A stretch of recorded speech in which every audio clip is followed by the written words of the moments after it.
11주 은혜와 일. 은혜와 일의 상호작용은 커다란 영적 공명과 같습니다. 은혜는 우리에게 약속된 것이며 일은 요구되는 것입니다.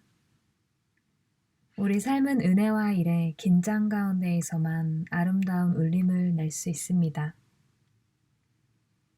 은혜를 추앙하면서 일을 혐오하는 사람이 있습니다.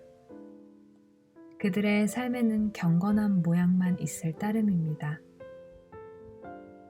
반대로 안달복달 전전긍긍 쫓기면서 온갖 일을 직시하지만 은혜를 잊어버리고 살아가는 사람들이 있습니다.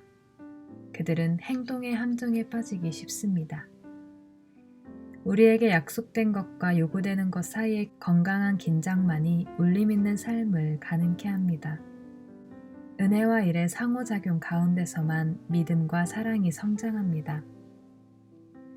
즉, 우리가 약속된 것을 깨닫는 동시에 자기를 극복하고 주어진 일을 할 때 우리는 매력 있는 사람이 됩니다.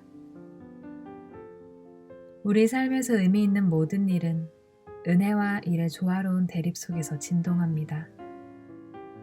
은혜는 결코 일을 대신해 줄 수 없습니다. 우리는 은혜를 믿으면서 열심히 공부해야 하고 은혜를 믿으면서 성실히 일해야 합니다. 일은 삶의 내용이며 은혜는 삶의 힘입니다. 은혜와 일이 균형을 이룰 때 삶이 아름다워집니다. Day 1. 이런 긴장을 인정하지 않는다면 삶은 나날이 고루해질 것입니다. 일에 쫓기기만 하는 삶은 얼마나 고달플까요? 반대로 은혜에만 매달리는 삶 역시 얼마나 권태로울까요? Day 2. 우리는 삶에서 꼭 필요한 긴장을 환영해야 합니다. 빛은 파동의 성질과 입자의 성질을 모두 지닙니다. 신의 은혜와 인간이 감당해야 하는 일도 이와 같습니다. 은혜와 일이 함께할 때 삶이 빛납니다. Day 3. 같은 일을 두고 다른 시각으로 볼 수도 있습니다. 때에 따라 어떤 때는 이쪽에 비중을 두어야 하고 다른 어떤 때는 저쪽에 더 비중을 두어야 합니다. 은혜가 중요할 때가 있고 일이 중요할 때가 있습니다. Day 4.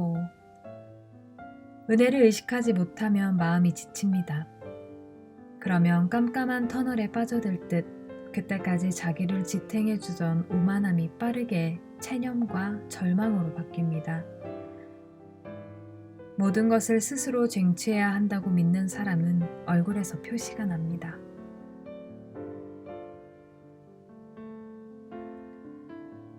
Day 5. 성숙한 삶에서는 은혜와 일이 언제나 공명을 이룹니다. 한 가지가 다른 한 가지를 빛나게 하죠. 은혜와 일 사이의 긴장, 삶의 힘과 삶의 내용 사이의 긴장은 하느님에게서 비롯됩니다. 하느님은 주는 자인 동시에 요구하는 자이기 때문입니다. Day 6. 사람들은 신이 함께하는 것이 세속적인 성공을 드러난다고 오해합니다.